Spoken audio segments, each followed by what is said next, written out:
Dan puji Tuhan, Tuhan memberkati saudara, puji Tuhan. Memang warna kebangkitan Tuhan itu di mana-mana menyanyi saudara ya.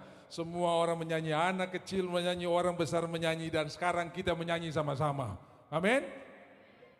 Yang siap menyanyi bilang amin. Saya baitnya saudara, haleluyanya ya.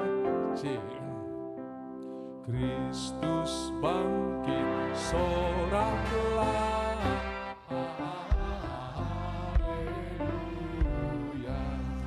Bumi sorga bergema,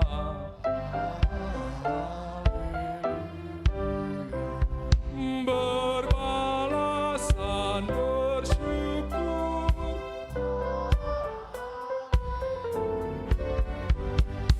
muliakan Tuhanmu.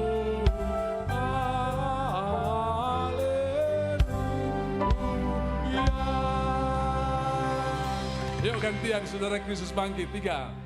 Kristus bangkit soraklah, haleluya.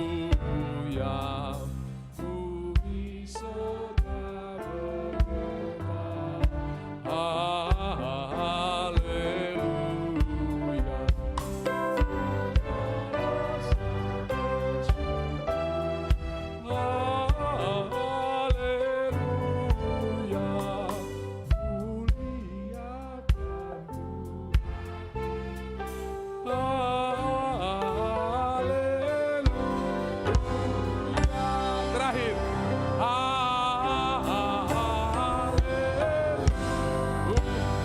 Bagi suara.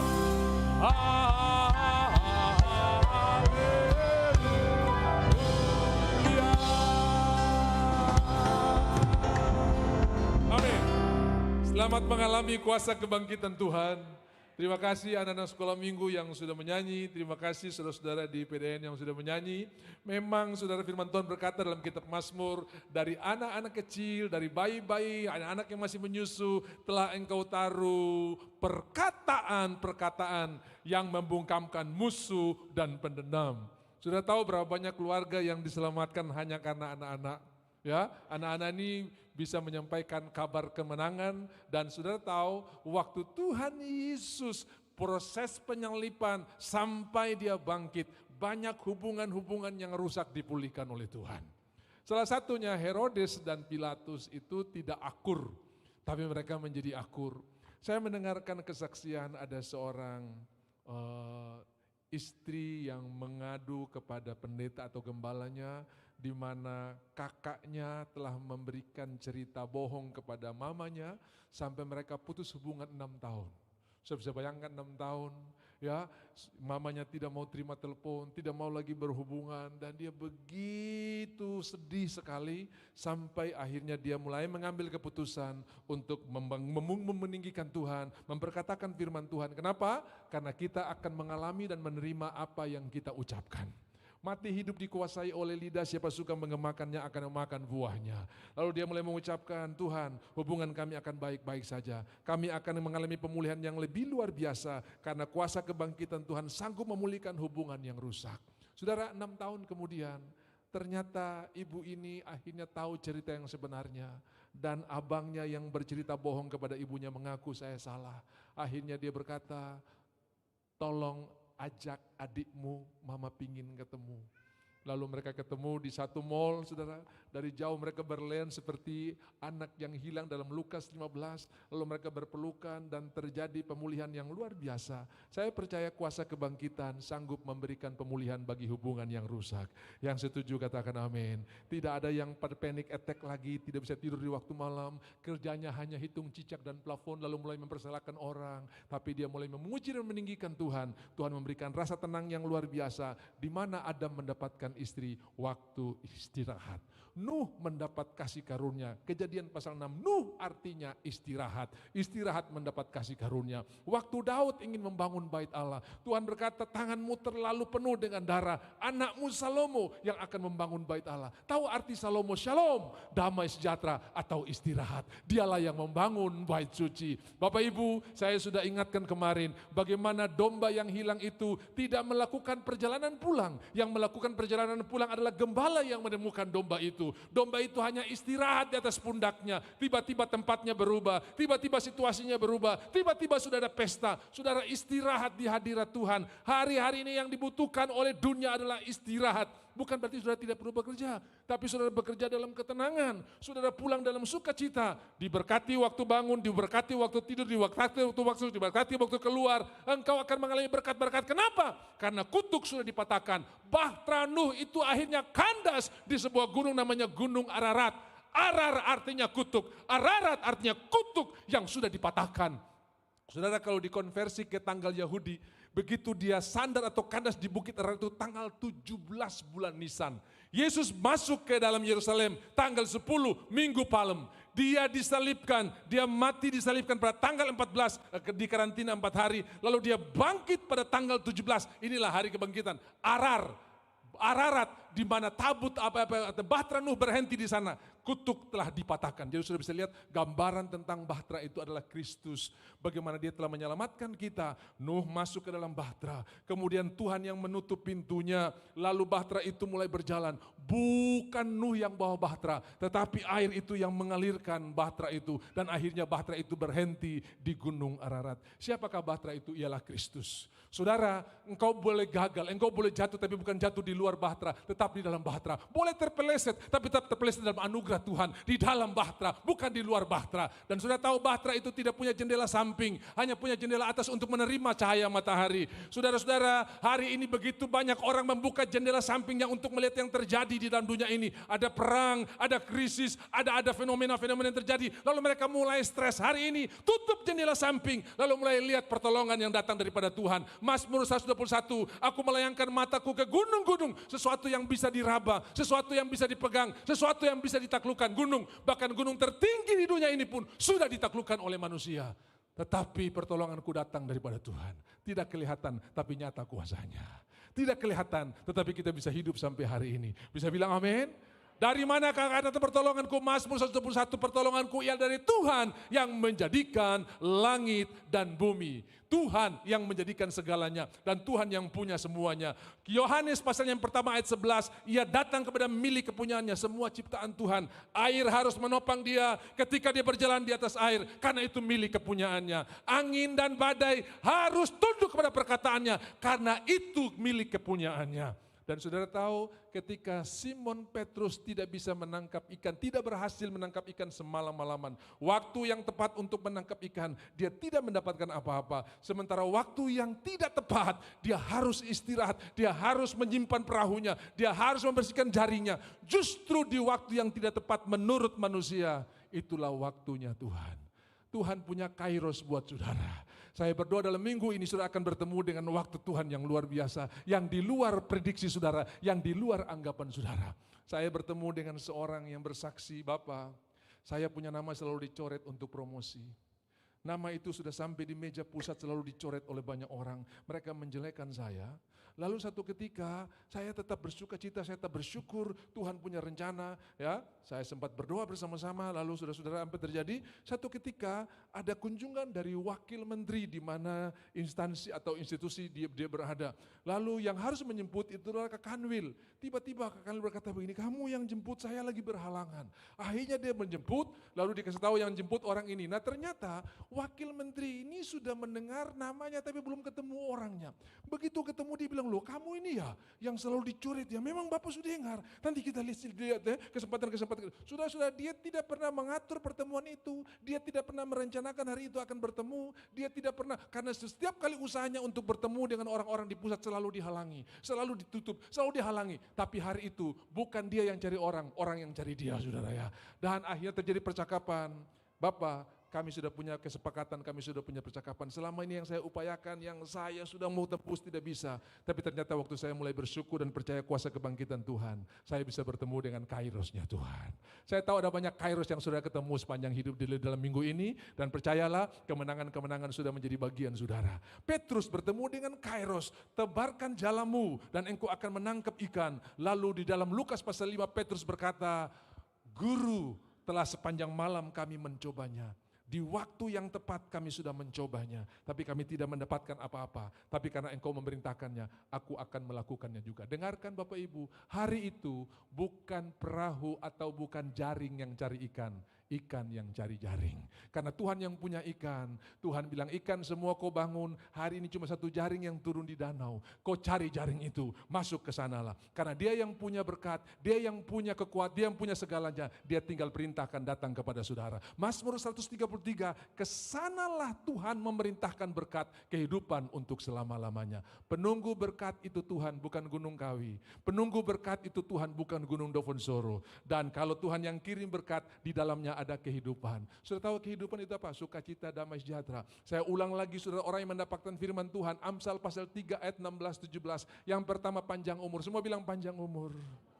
Yang kedua baru kekayaan. Apa artinya kekayaan kalau umur pendek, saudara ya? Gak ada gunanya. Jadi pertama panjang umur, yang kedua kekayaan, yang ketiga kehormatan. Kaya tapi terhormat. Kejadian 26, Ishak orang kaya terhormat. Ayatnya yang ke-13, orang itu menjadi kaya. Nah 30 kali ganda, kian lama kian kaya, 60 kali ganda. Dan dia menjadi sangat kaya, 100 kali ganda. Lalu Abimelek datang, pergi kau dari sini, karena ternyata kau sudah sangat berkuasa. Enggak, dia bisa sewa tentara, dia bisa pakai uangnya untuk hajar Abimelek, tapi dia orang kaya terhormat.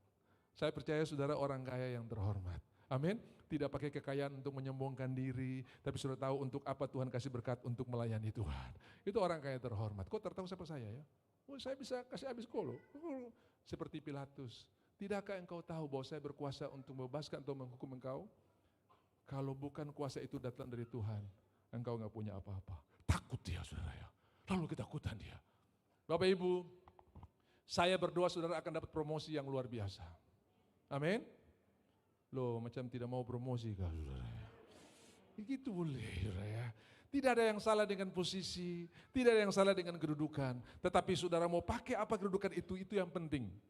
Waktu Yesus menyampaikan pemberitahuan tentang pemberitaan yang ketiga kali, murid-murid lewat orang tuanya berkata kepada Tuhan, Tuhan nanti kasih saya anak satu sebelah kanan di sorga, satu sebelah kiri ya. Ini the power of mak-mak, saudara ya. Ini mak-mak kalau ngomong ini luar biasa, saudara ya. Bukan cuma baru sekarang kita dengar the power of mak-mak, dari dulu juga sudah ada.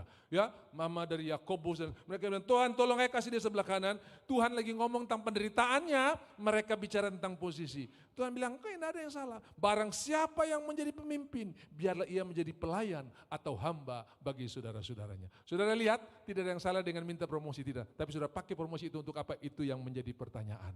Kenapa kau mau promosi itu? Mobil dinasnya 3, rumah dinasnya besar, tunjangannya ampun-ampun deh. Bukan itu tujuannya. Kenapa kamu ada di situ? Kalau di situ saya bisa punya kuasa untuk membuat kebijakan yang menguntungkan orang-orang yang ada di bawah. Selama ini office boy tidak dapat haknya, selama ini honorer tidak dapat insentifnya. Kalau saya ada di situ, saya bisa buat kebijakan. Selama saya di sini saya cuma bisa bicara tapi tidak bisa. Tapi kalau posisi itu saya punya, saya akan buat untuk menolong orang. Itu yang benar. Siapa yang jadi pemimpin, ia harus jadi pelayan. Bukan, supaya dong tahu tuh. Hari Senin mobil lain, Selasa lain, Rabu lain. Sama seperti saya bawa rombongan pergi ke Israel. Saya bilang ini kita pergi beribadah bukan pergi show.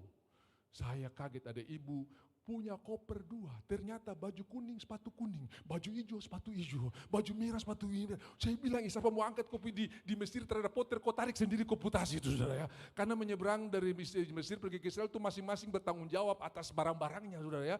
Nah kalau dia punya 2 legit sama yang lain, waduh, belum dapat lagi yang dari travel punya. Dia bilang, Pak Pendeta tolong kah, makanya kok saya suka kasih pengumuman terus, sepatu satu yang penting bagus ya toh. Yang kasih longgar 1 nomor lebih tinggi daripada yang biasa supaya enak pakai karena naik Gunung Sinai itu pasti lecet-lecet saudara ya. Turun-turun apalagi saudara ya mesti tahan rem, naik kanvas kopling habis, turun kanvas rem habis begitu saudara ya. Waduh. Pengalaman naik di Gunung Sinai itu luar biasa saudara-saudara ya. Saudara tahu unta itu tidak ada tuannya tapi dia bisa tahu jalan. Malam-malam ini kadang di leher, di jurang kaki tetap di jalan saudara. Saya bilang, tolong abang. Dia ada orang Jakarta bilang, abang siapa di sini yang mengerti kau punya panggilan. Unta ternyata cuma tahu bosnya. Kalau bosnya bilang stop, dia stop. Ada yang bilang, stop, dia jalan terus. Saudara. Wah saudara-saudara, ternyata unta juga tahu suara bosnya. Saya percaya anak Tuhan kita tahu suara Tuhan kita. Domba-dombaku mengenal suara gembalaku. Kalau ada suara yang bilang begini, hajar dia saja. Saudara akan bilang begini, bukan sapu gembala suara itu suara lain itu. Amin. Bombek dia saja. Itu bukan suara gembala. Karena gembala punya suara tidak pernah mengajarkan kita untuk musuhi orang. Amin. Nah kita lihat Lukas 24, bagaimana pagi-pagi benar pada hari pertama minggu itu, hari pertama adalah hari Minggu. Kalau saudara baca Yohanes pasal 20, itu rentang waktunya seminggu ya. Karena pada hari pertama di ayat 1, pada hari pertama minggu itu pergilah perempuan pagi-pagi, masih gelap mereka pergi ke kuburan. 8 hari kemudian, minggu ketemu minggu. Jadi kenapa kita ibadah di hari Minggu? Karena ini hari kemenangan, hari kebangkitan Tuhan. Seluruh kalender dunia, kalender Masehi, Minggu selalu merah saudara ya. Walaupun saudara-saudara di beberapa negara Timur Tengah seperti di Dubai, di Mesir, Minggu hari kerja, Jumat hari libur. Tetapi kalender tetap sama, Minggunya merah saudara ya. Walaupun mereka bikin hari kerja. Seluruh dunia dalam penanggalan Masehi hari Minggu, hari istirahat atau hari ibadah. Karena hari kebangkitan, hari pertama itu adalah hari kebangkitan. Di dalam perjanjian lama, umat Tuhan kerja, Sabat istirahat. Tapi dalam perjanjian baru, istirahat dulu, kerja. Saya percaya produktivitas kita jauh lebih hebat ketika kita beristirahat di hadirat Tuhan. Amin. Saudara-saudara, ketika gunung Gamalama di mana saya tinggal meletus, itu saya ingat saya sekolah sore, bel berbunyi sebelum jam pulang, dan kami tidak ada yang menyusur, yang mendaki ke gunung, semua menyusur pinggir pantai sampai ke pelabuhan. Karena pemerintah telah menahan semua kapal tidak boleh berlayar, harus mengevakuasi pengungsi ke pulau-pulau terdekat supaya aman dari abu gunung yang hebat sekali. Nah, saudara-saudara, saya menyaksikan pemandangan yang luar biasa terjadi di pelabuhan itu. Ada yang lari dengan bola wajan, ada yang lari dengan sendal jepit satu saja, saudara. Lalu ada yang lari sampai ke pelabuhan ngos-ngosan, dia pikir di ketiaknya dompet, ternyata sendal jepit, saudara ya. Ketakutan itu membuat kita jadi tidak logis lagi. Makanya setiap kali Tuhan bertemu dengan umatnya, dia selalu berkata begini, jangan takut. Sudah tahu akar dari ketakutan ini akan menular jadi stres, depresi, jadi hipertensi, kemudian asam lambung, mah dan sebagainya, saudara ya. Betul ke tidak? Ada orang 1 hari 5 kali makan mah terus, saudara ya. Saya juga bingung, berarti mah itu bukan karena soal makan. Sudah tahu asam lambung itu bisa keluar bukan saja ketika ada rangsangan untuk makan, waktu kondisi hati, metabolisme tubuh kacau. Sudah tahu pagi-pagi kalau sudah bangun pagi kan jantung kita kan masih wals toh, denyutnya. Dung tas tas, dung tas tas, dung tas tas.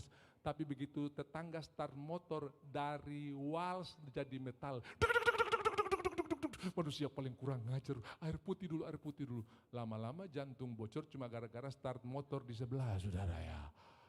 Itu yang disebut dengan penyakit. Sudah tahu? Alkitab berkata, jagalah hatimu lebih dari segala sesuatu yang harus kamu jaga. Semua bilang lebih dari segala sesuatu. Apa yang saudara bisa habiskan anggaran begitu banyak selain hati? Minta maaf, saya tidak intervensi uang saudara. Pertama, untuk sanitasi, kita kadang-kadang kasbon. Sekarang mandi 3 sabun, betul tidak? Sabun rambut lain, sabun muka lain, sabun badan lain. Silahkan saudara mau 10 sabun, saudara ya. Saya dulu mandi pakai super busa dari atas sampai bawah selesai, saudara ya. Aman-aman saja itu, saudara. Amin. Nah, saudara-saudara, silakan lihat di bibir bak saudara, begitu banyak barang-barang yang mahal sekali untuk kepentingan tubuh saja nih. Alkitab bilang, hati lebih daripada tubuh. Saudara punya lantai bersih sekali, pagi disapu, siang dipel, sore dibersihkan. Ada rumput yang jatuh, kita marah-marah, siapa yang tidak hargai orang punya hasil kerjanya, diangkat, dibuang tempat sampah. Lantai kadang-kadang lebih kita jaga dari hati. Kenapa? Karena ada nama orang yang jatuh kita simpan bertahun-tahun. Lalu kita berlomba siapa lebih lama sakit hati, saudara ya. Satar bisa lupa. 10 tahun lalu orang sudah finish, kok belum start. Karena 10 tahun lalu masih ikat kopu kaki tidak bisa berjalan. Amin. Saya pernah ketemu dengan seorang kaya, saudara. Dia punya dapur saja 2, dapur kotor, dapur bersih. Dia punya rumah itu pintu 2, buka ke dalam, buka keluar. Semua jendela, semua ventilasi ada kasanya. Lalat dan nyamuk harus minta visa dari dia untuk bisa masuk di rumahnya, saudara ya. Begitu bersih, begitu clean. Kadang-kadang cuci tangan dengan air yang di wastafel dia ragu karena air PDAM, cuci tangan pakai air aqua karena uangnya banyak. Lalu dia pergi general check up di Surabaya.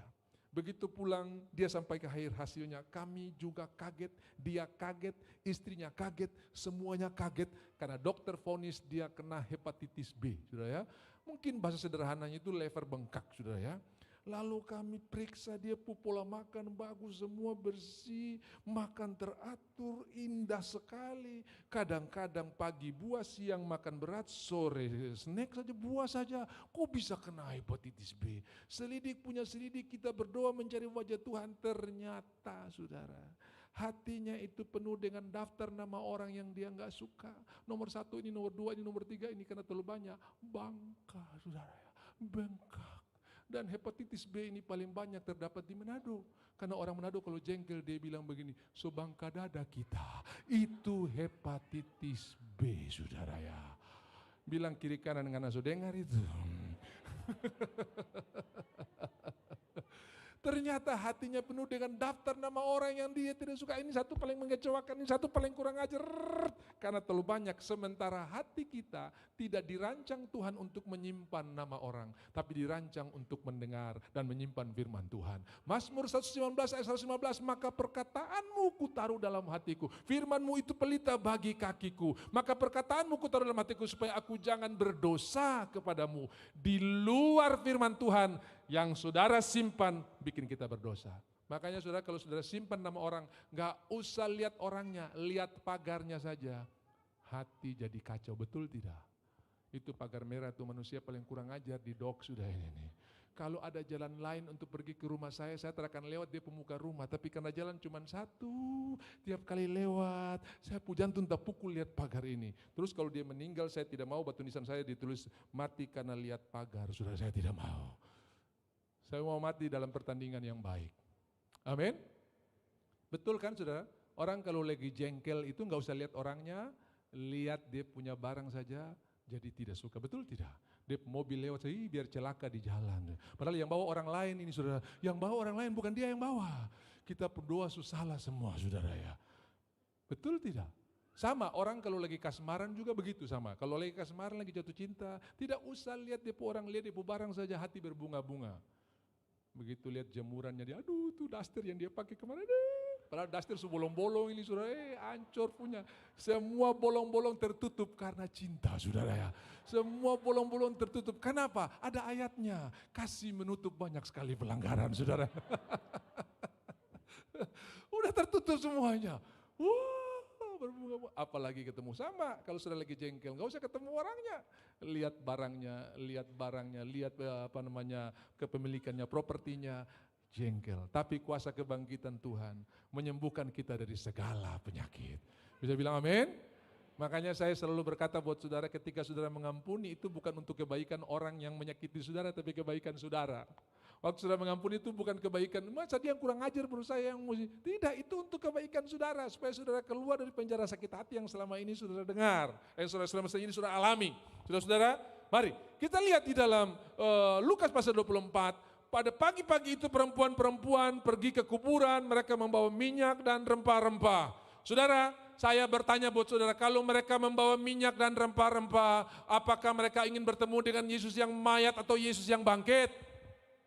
Karena Yesus yang bangkit tidak perlu minyak dan rempah-rempah, tidak perlu untuk mengawetkan mayat. Yesus yang bangkit perlu tamborin, perlu paduan suara, lalu kita nyanyi, Yesus bangkit soraklah. Harusnya perempuan-perempuan ini WA ke GBI KOP, tolong kirim penyanyi dan penari, ke WA ke GKI Immanuel, ke WA ke GKI Pengharapan, tolong siapkan paduan suara. Hari ini kita akan menyanyikan menyambut Tuhan yang bangkit. Malah bawa rempah-rempah. Saya percaya mereka sudah mendengarkan firman berulang-ulang kali pun masih salah seperti ini. Apalagi kita yang cuma dengar Senin Kamis. Memang hari Minggu semua kita tensinya bagus. Begitu hari Senin mulai lagi dengan TikTok, mulai lagi lihat ada perang antara Ukraina dan Rusia, sebentar lagi Amerika dan Cina. Aduh gimana nanti ini, dolar sudah dibombe oleh semua orang. Saya punya mau jual ke tidak nih ya. Semua itu bikin kita khawatir dan takut. Berhenti buka jendela di samping, mulai lihat jendela sendiri dari atas. Pertolongan Tuhan akan datang tepat pada waktunya. Berkat Tuhanlah yang membuat kaya supaya tidak akan menambahinya. Tinggallah di dalam hadiratku dan lihat apa yang aku kerjakan kepadamu. Engkau tinggal tenang dan aku akan berperang ganti engkau. Semua itu akan membawa kita kepada damai sejahtera. Tadi yang ketiga kehormatan kan? Yang keempat damai sejahtera. Yang kelima kebahagiaan. Jadi umur panjang, kekayaan, kehormatan, damai sejahtera, dan kebahagiaan. 5 hal ini akan menjadi bagian kita semua. Puji Tuhan, yang percaya katakan amin. Saudara, bahagia ini bukan karena semuanya mulus. Bahagia ini bukan karena semuanya aman. Ya, saya ingat khotbah dari Pendeta Willem ya, 2 minggu lalu. Dia khotbah dari Matius pasal 5, berbahagialah. Kalau sudah lihat itu, berbahagia dianiaya, berbahagia miskin. Ini kan kontradiktif sekali. Harusnya berbahagia orang yang cermennya cair, berbahagia orang yang proyeknya lancar, gitu kan? Ini berbahagia miskin, berbahagia dianiaya, berbahagia masalah. Semua ini kan kontradiktif sekali. Betul saudara-saudara, kita punya kebahagiaan tidak ditentukan oleh lingkungan di sekeliling kita, tapi kebahagiaan kita ditentukan oleh kebenaran yang ada di dalam kita, di mana kita berharga di mata Tuhan, tidak bisa diambil dengan situasi yang buruk yang datang dalam hidup kita. Engkau menyediakan hidangan bagiku di hadapan lawan-lawanku. Ada lawan, sudah ucapan syukur. Ada lawan, sudah memuji Tuhan. Saudara tahu, waktu saudara memuji Tuhan, saudara sementara berkhotbah buat diri saudara. Kenapa?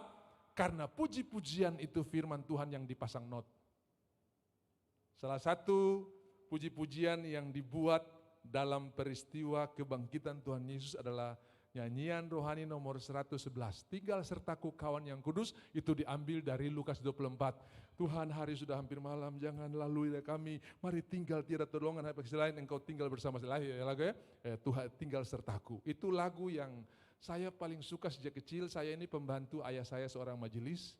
Dan setiap kali saya antar warta jemaat yang memuat daftar ibadah sepanjang bulan, saya mulai keker mana rumah yang dikonsumsi mantap. Saudara, saya tahu, saya suka tanda ini rumah ini makam bunuh, ini makam pijah ini. Oh, kalau rumah ini cuma snack saja saudara ya. Saya suka hafal, bayangkan saudara betapa berdosanya saya saudara ya.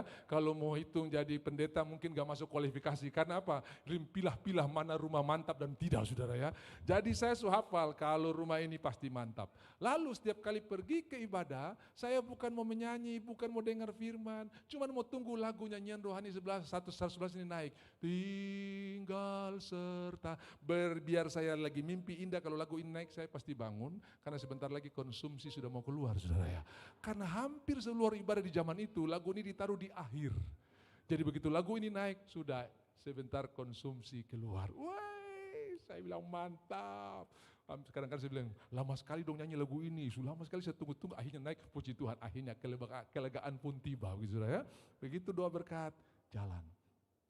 Teman bapak saya, dia adalah seorang majelis juga, dan paling senang untuk minta pelayanan. Kalau dia sudah tidak lama tidak dapat pelayanan, dia pasti akan susah, dia akan bilang, saya sudah lama tidak khotbah nih. Oke, satu waktu dia dikasih khotbah, lalu saudara masih ingat dulu tuh kita punya buku tulis itu yang cap kapal, cap layar itu yang biru itu. Kalau kita isi di baju nih bisa noda, baju putih bisa warna biru itu kan, sampulnya itu saudara ya. Nah, jadi sore hari dia mulai menulis khotbahnya sesuai dengan perikop yang kita baca saudara-saudara. Maka saya akan menguraikan firman Tuhan, bla bla bla bla bla bla bla. Habis tutup, siap pergi mandi. Anaknya datang belajar di meja yang sama di mana dia susun khotbah. Habis anaknya belajar bapaknya habis mandi. Begitu dia pergi khotbah, dia sudah periksa karena buku belajar anak dan buku khotbahnya dia sama. Dia main angkat saja.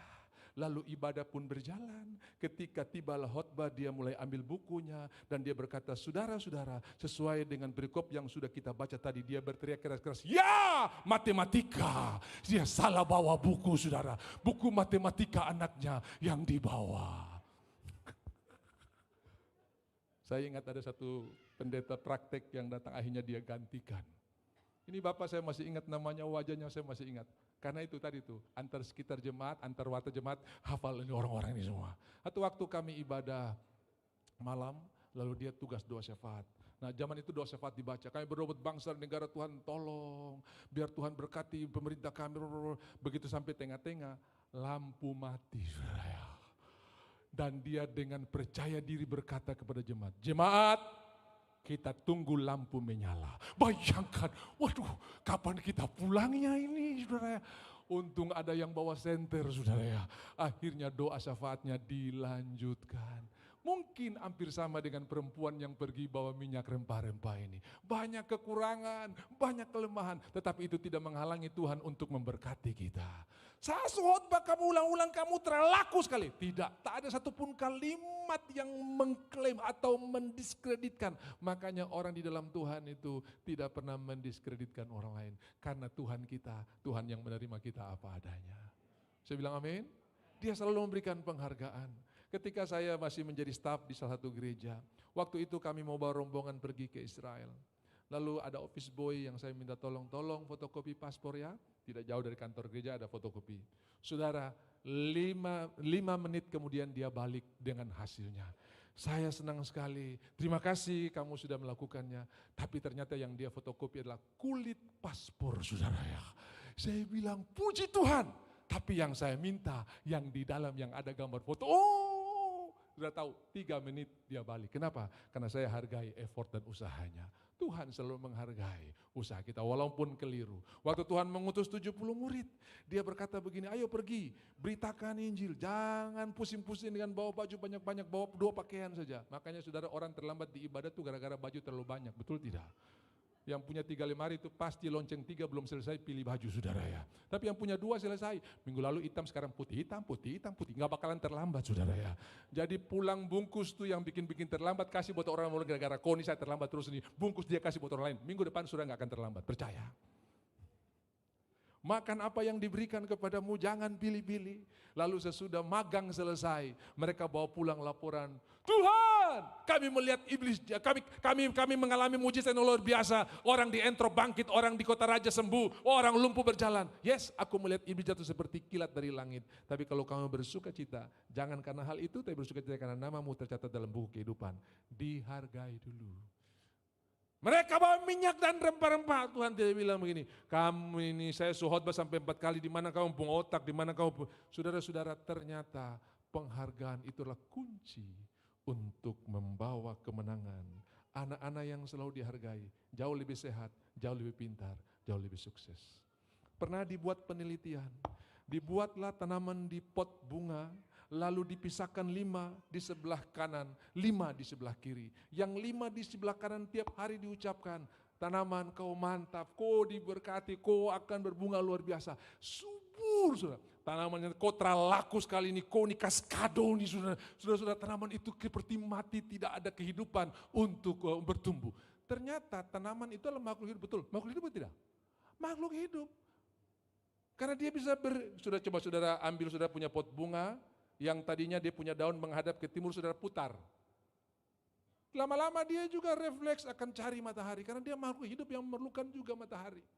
Makanya Alkitab katakan, beritakanlah Injil kepada segala makhluk. Teman pendeta saya punya ipar di Wamena. Dia punya jambu biji itu, saudara-saudara. Tidak pernah bagus, selalu gugur, ya. Belum tua sudah gugur. Lalu dia ajar begini, perkatakan, jambu, kau tidak akan gugur kau pasti akan jadi. Betul saudara, dia jadi tapi berulat. Lalu dia bilang, kalau berulat terlaku kok, saya perlu kau lagi. Wah sudah dia berulat terus.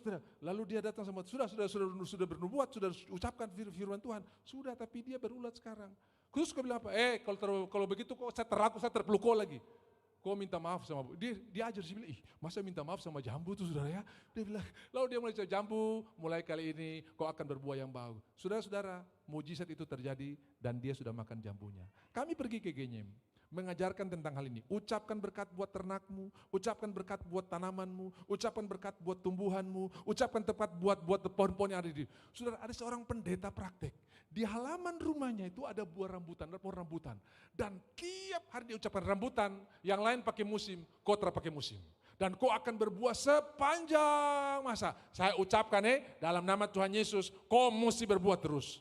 Saudara, minggu berikut kami datang, dia ajak mampir ke rumahnya. Bapak, mari pergi datang makan rambutan. Saya bilang, rambutan buah banyak. Kita makan di pohon, kita bungkus, bawa pulang lagi, saudara. Waktu kami pergi ke Sarmi, kami coba mampir sebulan kemudian. Betulkah tidak? Saudara, rambutannya tetap berbuah. Lalu seminggu kemudian kami mengadakan sidang di daerah Ibub, saudara ya. Itu dari sebelum sampai di Genyem belok kiri itu dia bawa 3 kantong untuk 3 pendeta yang menghadiri, itu saya, ketua BPD dan ada seorang. Ini Bapak, rambutannya nggak pernah habis. Saudara, saya lihat, I see with my own eyes, saya lihat dengan mata saya sendiri. Rambutan itu berbuah sampai hanya karena dia perkatakan, beritakan Injil kepada segala makhluk. Mari ucapkan berkat buat anak-anak kita, ucapkan berkat buat bisnis kita, semua NPWP saudara, semua izin saudara siup, saudara situ saudara ucapkan.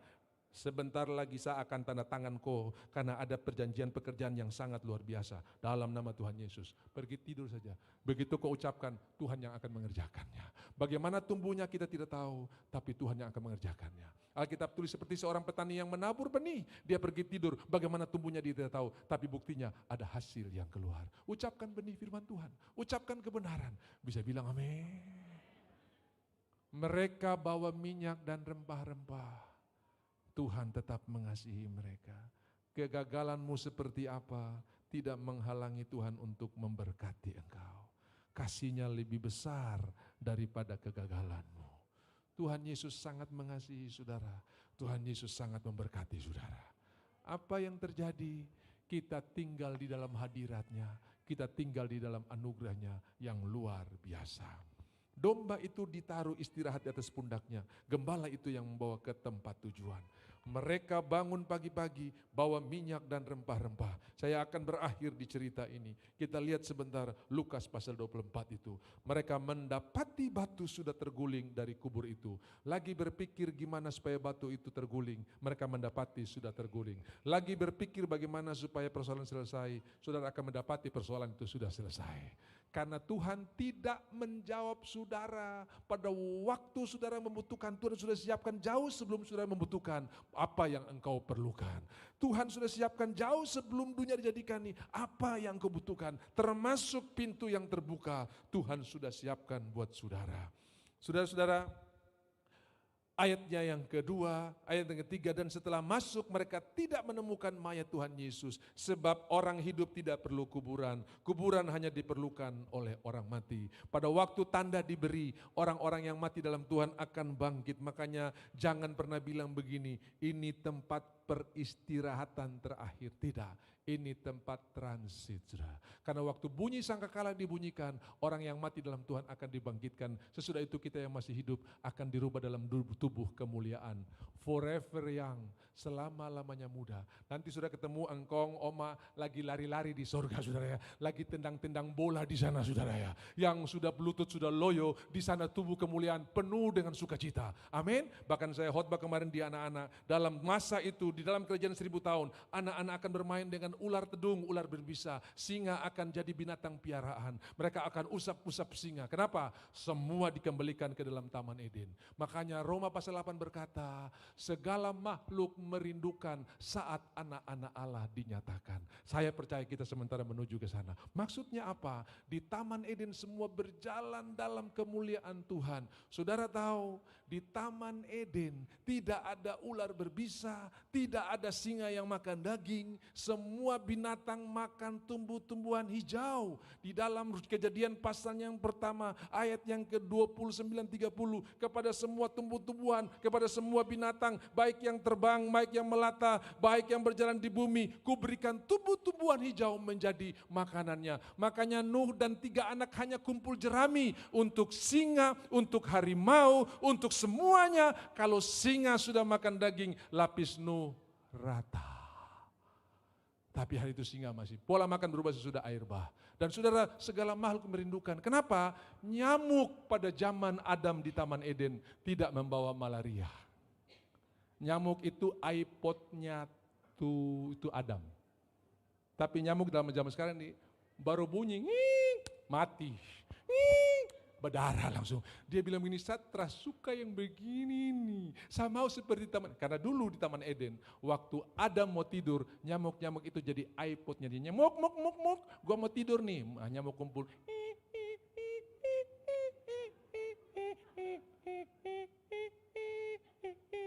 lain yang mau tidur. Itu iPod-nya Adam. Mereka merindukan saat anak-anak Allah dinyatakan. Saya percaya kemenangan ini akan menjadi bagian kita. Kapan itu terjadi? Sekarang. Semua bilang sekarang. Jadi yang suka didatangi sama tamu yang namanya Maria ini, Maria mulai sekarang saya terterima kau lagi. Karena kemuliaan Tuhan sudah turun atas saya. Amin. Lu mau masih berteman dengan Maria itu kah? Bangga lagi Pak, Persiana plus 3 Pak. Ini Tropicana. Waduh, sudah. Di dalam kemuliaan kita dibebaskan dari segala penyakit. Saya tidak sementara bermaksud membanggakan diri, tapi saya aminkan janji ini. Tiap kali kalau ada nyamuk yang hinggap di saya bilang, kau salah minum, kau minum darah Yesus, ini bukan saya yang malaria, kau yang bertobat, saudara ya. Nah, saya dikasih oleh Tuhan, mereka menemukan pintu sudah terbuka. Dalam minggu ini, saudara juga akan menemukan jalan yang sudah terbuka. Sementara mereka berdiri termangu-mangu karena hal itu, tiba-tiba ada 2 orang berdiri dekat mereka memakai pakaian yang berkilau-kilauan. Mereka sangat ketakutan dan menundukkan kepala, tetapi kedua orang itu berkata kepada mereka, mengapa kamu mencari dia yang hidup di antara orang mati? Jadi Bapak Ibu, terada yang pergi tanya oma dan opa di kubur, oma saya mau ujian ini opa.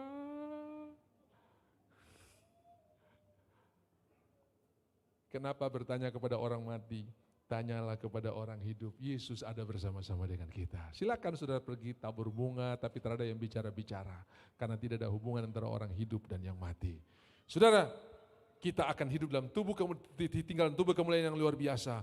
Anak manusia harus diserahkan, diulang lagi khotbahnya, akan disalibkan, akan bangkit pada hari yang ketiga. Semua sudah terjadi dan sebetulnya kamu datang ini di hari kebangkitan. Maka teringatlah mereka akan perkataan Yesus itu. Dan setelah mereka kembali dari kubur, mereka menceritakan semuanya itu kepada ke-11 murid dan kepada semua saudara yang lain.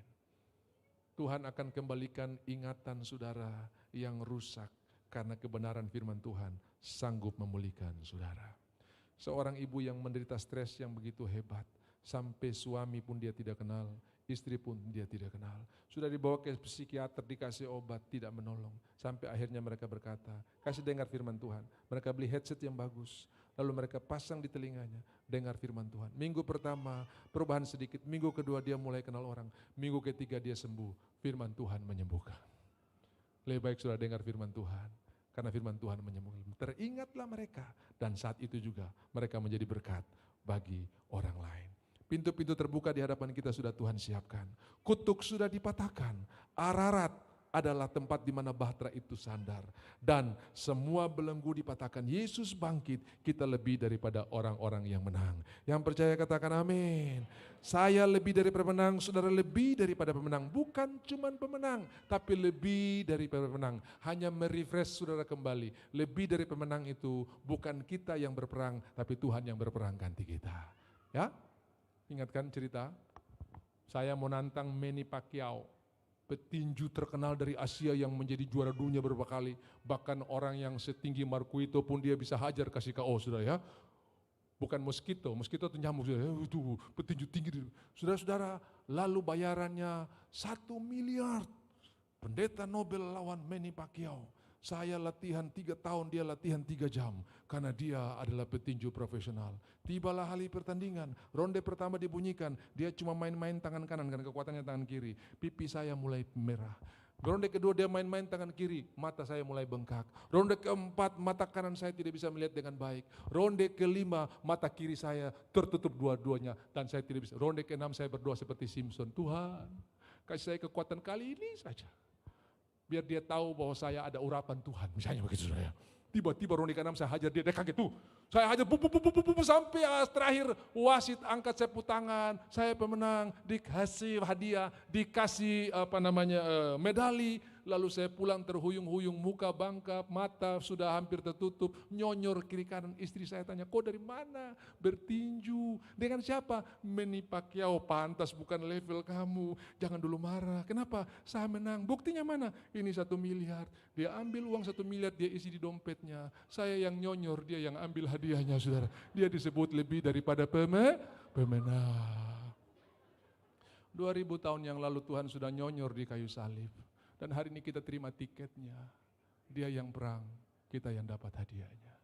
Roma pasal 8. Di dalam segala hal, hubungan, bisnis, pekerjaan, kita lebih dari orang-orang yang menang di dalam Dia. Tepuk tangan buat Tuhan kita yang luar biasa. Mari yang lebih dari pemenang kita bangkit berdiri. Tuhan ada di tengah-tengah kita. Ucapkan janji Tuhan sesudah saya. Saya percaya pintu-pintu sudah dibukakan buat kita semua. Dan kebenaran akan memerintah dalam hidup kita. Yang mengalami psikosomatik, tubuhnya tidak bisa akur, suka pukul-pukul kita. Kenapa aku begitu bodoh? Hari ini semua sudah dibakukan oleh Tuhan di atas kayu salib. Yang rasa tertolak karena perkataan-perkataan guru, perkataan orang tua. Rasa malu saudara karena dipermainkan oleh teman-teman. Hari ini sudah dipakukan oleh Tuhan. Engkau berharga di mata Tuhan. Semua rasa tertolak, rasa malumu sudah dipakukan oleh Tuhan. Bukan lagi engkau, tapi Tuhan sudah mengambil semuanya. Dan hari ini engkau berharga di mata Tuhan. Saya bukan orang yang pintar berbicara. Rasa malu saya tinggi sekali. Rasa tertolak saya tinggi sekali. Saya tidak bisa berbicara di depan banyak orang. Tetapi Tuhan menyembuhkan saya. Sudah dipakukan di atas kayu salib. Dan saya lebih daripada orang-orang yang menang. Ucapkan sesudah saya, Tuhan Yesus, saya bersyukur karena saya bukan cuma pemenang, tapi saya lebih daripada pemenang. Malam ini saya akan tidur nyenyak, bangun tubuh diberkati. Hari-hari saya akan diwarnai dengan sukacita, damai sejahtera, perlindungan, panjang umur, berkat yang melimpah mulai hari ini dan seterusnya. Dalam nama Yesus yang percaya, tepuk tangan buat Tuhan kita. Haleluya, haleluya, haleluya, haleluya, haleluya.